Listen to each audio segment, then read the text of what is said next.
Glória a Deus. Meus irmãos, estamos voltando com a continuidade nesse segundo vídeo da lição de número 10, pois teve uma tempestade agora aqui e eu tive que dar uma pausa no vídeo e por isso eu estou fazendo a gravação da parte final da lição nesse vídeo, tá ok? Então vamos lá, continuando. Nós vamos agora para o tópico de número 3, que fala sobre a bênção de Deus excede o pensamento humano, tá certo? Nós finalizamos já o tópico de número 2, onde nós tratamos sobre arraigados e fundados em amor, ok? O que significa a questão da bênção de Deus exceder todo o pensamento humano? Quando o comentarista ele coloca esse título, ele está baseado exatamente aí no capítulo de número 3, versículo de número 20. Vamos ler lá? Olha o que diz o texto. Ora, aquele que é poderoso para fazer tudo muito mais abundante além daquilo que pedimos ou pensamos, segundo o poder que em nós opera, a esse glória na igreja por Jesus Cristo em todas as gerações, para todos sempre. Amém. A bênção de Deus excede o pensamento humano. Por quê, meus irmãos? Porque nós temos um Deus que é ilimitado.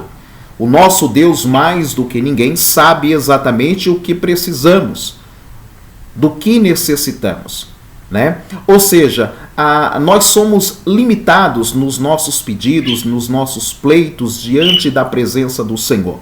Mas quando um homem de Deus, uma mulher de Deus se prostra diante do Senhor e busca a sua face, a sua presença, conforme o título aqui do tópico de número 3, diz que a bênção de Deus excede o pensamento humano. E nós podemos ilustrar isso,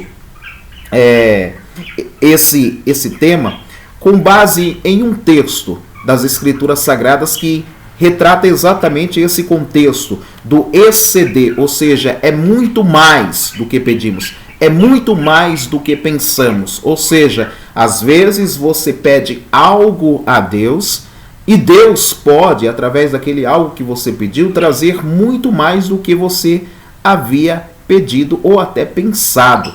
Isso aconteceu na vida do rei Salomão. Quem é que não lembra da história de Salomão, filho de Davi, quando ele inaugurou o primeiro templo e ele orou? E aí o texto lá, e aí eu quero que você abra a Bíblia comigo, livro de 1 Reis, capítulo de número 3, versículo de número 5, e nós vamos ler o versículo de número 13 também, tá? 1 Reis, capítulo de número 3, versículo de número 5 e o versículo de número 13. Depois você pode ler o texto completo, que vai até o versículo 14, tá? Mas eu quero ler o 5 e o 13, para nós fundamentarmos o que nós estamos falando neste momento, que a bênção de Deus excede o pensamento humano. Olha o que diz lá no versículo 5. E em Gibeão apareceu o Senhor a Salomão de noite em sonhos e disse-lhe, pede-me ou pede o que quiseres que te dê. Ou seja, Deus abriu a oportunidade para Salomão rasgar o coração e pedir a Deus o que ele quisera, né? E aí o Senhor diz, pode me pedir que eu vou dar. A Bíblia diz, e o contexto vai dizer, que Salomão pediu ao Senhor sabedoria. Mas olha o que diz o versículo de número 13. E também até o que não pediste te dei, assim riquezas como glória, que não haja teu igual entre os reis por todos os teus dias. Ou seja, nesse contexto aqui, está claro que Salomão pediu algo, Deus não apenas deu a ele a sabedoria, mas Deus deu muito mais e muito além do que ele pediu. Ou seja, versículo 13, até o que você não pediu, eu te dei. Deus só nos dará o que nós não pedimos se isso for bom para nós, tá certo? Guarde isso no seu coração.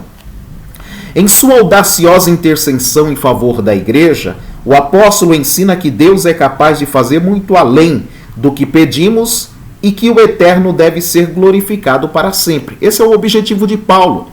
Mostrar para cada um de nós que Deus, ele pode responder muito além do que pedimos ou pensamos, tá certo? E que nesse contexto nós devemos glorificar a Deus, não pelo que ele vai fazer, não pelo que ele vai dar, não, absolutamente, mas nós devemos glorificar a Deus porque ele é bom e eterna é a sua misericórdia e a sua bondade. Subtópico do tópico 3, o 1, ele diz assim: a dimensão das bênçãos divina. Ou seja, dá para a gente imaginar o tamanho das bênçãos divinas? Paulo teve uma experiência lá no livro de 1 Coríntios capítulo 2, versículo 9, onde ele declarou o seguinte: as coisas que sequer subiram ao coração do homem são as que Deus preparou para aqueles que o amam. Meus irmãos, nós teremos surpresas da parte de Deus aqui, e quando chegarmos no céu, seremos surpreendidos absolutamente pelo nosso Deus, porque o nosso Deus é ilimitado, tá certo?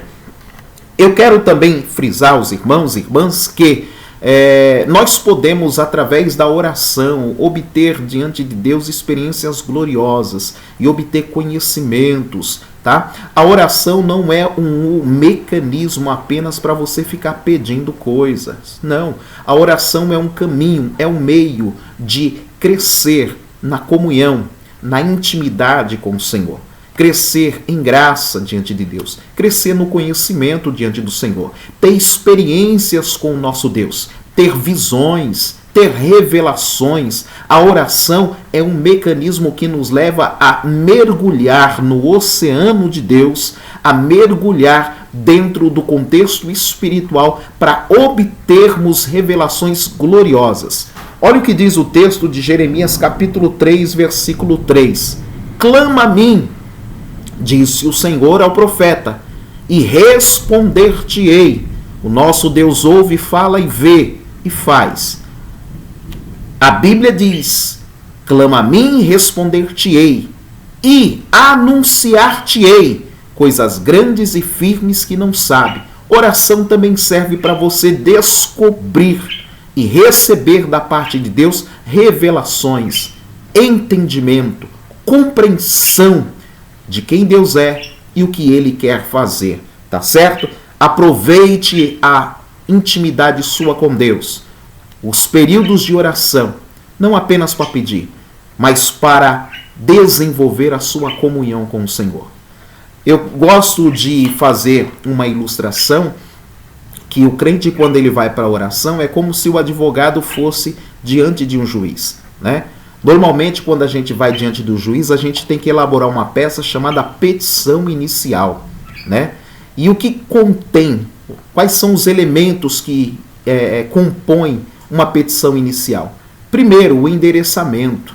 Eu tenho que saber para quem eu vou mandar, tá certo? Eu tenho que saber quem é que vai receber aquela petição, né? E nós sabemos que quando nós vamos buscar a Deus, nós o buscamos, mas nós sabemos que devemos buscar em nome de Jesus.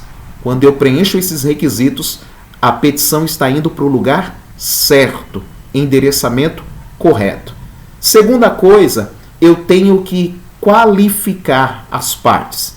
Seja o autor da petição, seja aquele que vai ser demandado naquela causa, tá certo? Se é uma ação voluntária, e oração, ela não é litigiosa. Oração é ação voluntária, ou seja, é a parte que propõe algo porque deseja obter um direito seu, tá certo? E aí observe que todo crente precisa ter conhecimento bíblico, precisa conhecer a vontade de Deus, precisa entender a vontade de Deus, porque não adianta dobrar o joelho e não saber o que vai orar.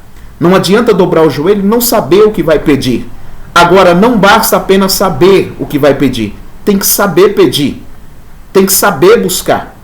O que isso significa, irmão André? Significa que quando você faz a qualificação da pessoa na petição inicial, depois você tem que relatar quais são os fatos que ensejaram a busca daquele direito, a provocação daquele magistrado. Ou seja, quando você vai buscar a Deus, você tem que apresentar os fatos. Você tem que apresentar a palavra dele, que seria nesse caso o direito, que ele deixou registrado. Nós só temos uma certeza: uma oração eficaz é uma oração que é feita pautada de acordo com a vontade de Deus. Tudo o que pedirmos conforme a sua vontade, ele nos ouve. É o que a Bíblia diz. No livro de 1 João, capítulo 5, versículo de número 16. Olha o que diz o texto da palavra do Senhor. Vamos ver lá? 1 João, capítulo 5, versículo de número 16. Versículo 14, desculpa. E esta é a confiança que temos nele, que se pedirmos alguma coisa segundo a sua vontade, ele nos ouve. Ou seja, a Bíblia Sagrada, ela é clara. O crente, ele tem um caminho da oração para se aproximar de Deus. Nessa oração ele pode pedir, ele pode agradecer, ele pode clamar, ele pode interceder, ele pode rogar, ele pode adorar, ele pode bendizer. A oração é o meio para ele desenvolver a sua comunhão. Como nós estamos no livro aos Efésios, capítulo de número 3, Paulo está de joelhos diante do Senhor, intercedendo pela igreja, rogando pela igreja. E o que ele vai colocar na sua oração? E o que não deve faltar na minha oração e na tua oração? Sentimento, meu irmão. Sentimento, minha irmã. Não é orar por orar, não é falar por falar, não é repetir por repetir. Porque Jesus disse que aquele que repete as suas orações não tem resposta da parte de Deus. Porque Deus não quer ficar ouvindo ladainha, reclamação, murmuração. A oração é um meio que nós podemos utilizar como arma para nos aproximarmos diante do Senhor e buscarmos nos revestir, nos capacitar e obtermos de Deus resposta.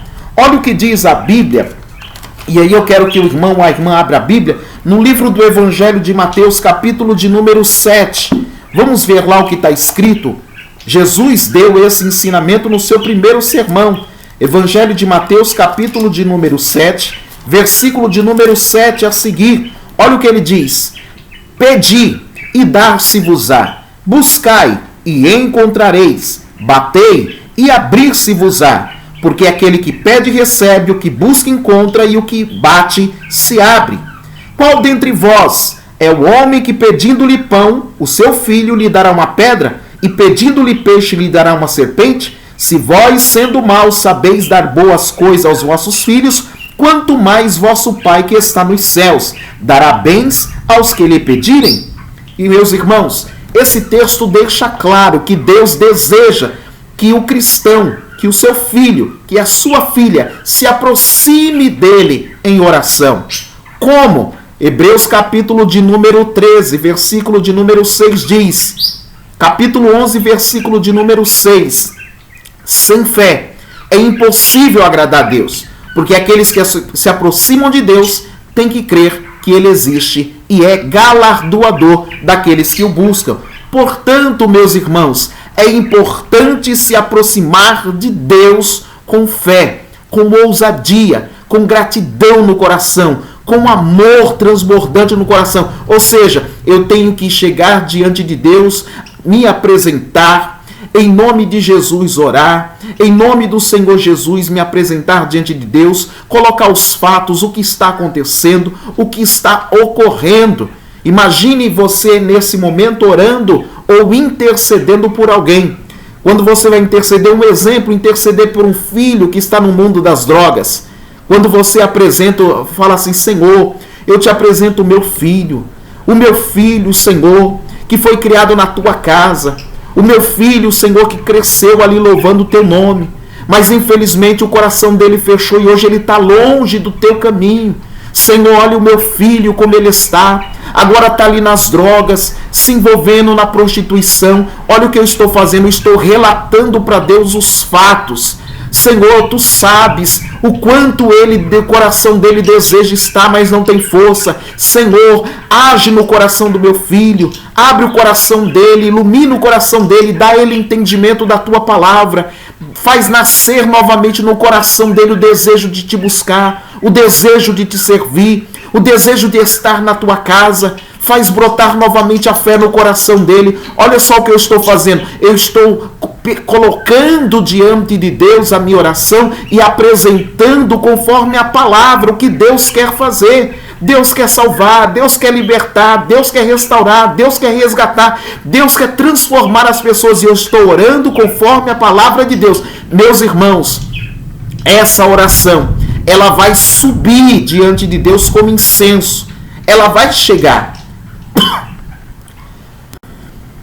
Essa oração, ela vai chegar diante do Senhor. E como é que eu tenho certeza disso? Olha o que diz o livro de Apocalipse, capítulo de número 5, versículo de número 8. E havendo tomado o livro, os 4 animais, os 24 anciãos, prostraram-se diante do Cordeiro, tendo todos eles harpas e salvas de ouro cheias de incenso, que são a oração dos santos. Meus irmãos, olha aonde essa oração chegou. Chegou no céu. Os anjos colheram, colocaram numa taça de ouro e derramaram perante o altar do nosso Deus, perante o seu Cristo, o Filho de Deus, o nosso Senhor Jesus Cristo. Sabe o que isso significa? Significa que no tempo certo, na hora certa, no momento certo, Deus agirá, Deus intervirá, Deus fará uma obra. E essa pessoa certamente, ouvindo a voz de Deus, atendendo a voz do Espírito Santo, no coração dela, se arrependendo, vai voltar para a casa de Deus como filho pródigo e vai receber do Senhor o perdão, a misericórdia e a salvação. Quando a gente fala de oração eficaz, é isso. Agora observe que o texto diz que as bênçãos de Deus excedem o entendimento. E eu falei aqui de Salomão. Salomão orou e pediu sabedoria e Deus lhe deu a sabedoria e lhe deu muito mais. Meus irmãos, nós apresentamos as pessoas, oramos pelas pessoas, apresentamos as nações. Devemos orar e interceder a Deus pela obra missionária. Devemos orar e interceder a Deus em favor dos missionários. Devemos orar em favor para que Deus trabalhe no coração das autoridades, colocando temor e tremor no coração desses homens. Devemos orar e apresentar os nossos pastores, a liderança da igreja. Devemos orar e apresentar as pessoas que nos perseguem, que nos maldizem. Devemos orar por todos esses contextos de pedidos, meus irmãos. Quando nós assim fazemos, o nosso Deus, ele recebe a nossa oração como incenso no céu. Certo é que Deus, no momento certo, vai agir e trabalhar, respondendo à oração dos seus filhos e filhas, para que o nome dele seja glorificado. Paulo, ao falar sobre isso, ele quer que a gente perceba que diante de Deus, o que se coloca no altar de Deus em oração, com sinceridade, com verdade, com sentimento e com fé, Deus ouve, Deus responde. E no tempo certo a vitória e a resposta vem para você, meu irmão, e para você, minha irmã. E aí eu quero concluir a lição do dia de hoje. Convite o comentarista coloca no subtópico 2, o convite para a adoração. Foi exatamente isso que Paulo fez no capítulo de número 3, no versículo de número 21. Aonde ele diz: a esse glória na igreja, por Jesus Cristo em todas as gerações, para todos sempre. Amém. E no subtópico 3 ele diz: a glória devida a Deus. E aí eu encerro essa mensagem fazendo a conclusão paulina da seguinte forma. Nos versículos anteriores ao capítulo 3, versículo 14, Paulo ele discorreu acerca do quê? Falou da boa nova do mistério revelado. Ele também falou das muitas riquezas de Cristo que foram conferidas à igreja. Também falou da grandeza do poder de Deus. Falou da infinitude do amor de Deus e das bênçãos divinas que excede a nossa compreensão humana. Meu irmão, diante de tantas maravilhas reveladas no livro aos Efésios que Paulo trouxe para nós, qual é a recomendação que ele deveria encerrar este capítulo 3? Convidar a igreja a louvar ao Senhor, a bendizer ao Senhor, a adorar o Senhor. Por quê? Porque Ele, o Senhor, é digno de louvor. E aí eu quero ler com os irmãos e as irmãs o objetivo de Deus. Deus fez os homens, judeus e gentios, todas as nações, para o louvar. Livro de Isaías, capítulo de número 43, versículo de número 21. Olha o que diz. esse povo que formei para mim, para que me deste louvor. Falando de Israel. Se Israel foi feito para louvar, bendizer e adorar o Senhor, quem dera os nomes das outras nações. E nós fomos feitos para quê? Abra a Bíblia comigo, por favor, no livro aos Efésios, versículo de número 6. Olha o que diz: para louvor e glória da sua casa, pela qual nos fez agradáveis a si no amado. A igreja, os crentes do Novo Testamento, também fomos feitos para louvor da glória do Senhor. Olha o que diz o versículo de número 12, capítulo 1 aos Efésios. Com o fim de sermos para louvor da sua glória, nós, os que primeiro esperamos em Cristo, também fomos feitos para louvor da glória do Senhor. E olha o que diz o versículo 14 do mesmo capítulo 1, o qual é o penhor da nossa herança para a redenção da possessão de Deus, para louvor da sua glória. Meus irmãos, encerramos esta lição com esse contexto aqui. Eu e você, irmãos e irmãs em Cristo Jesus, fomos feitos para louvor da glória do Senhor.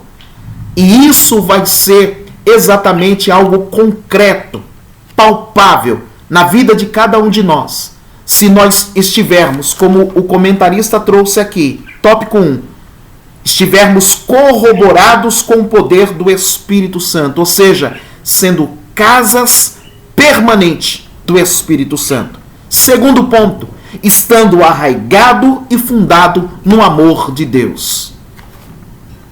Sendo assim, eu encerro a mensagem aqui.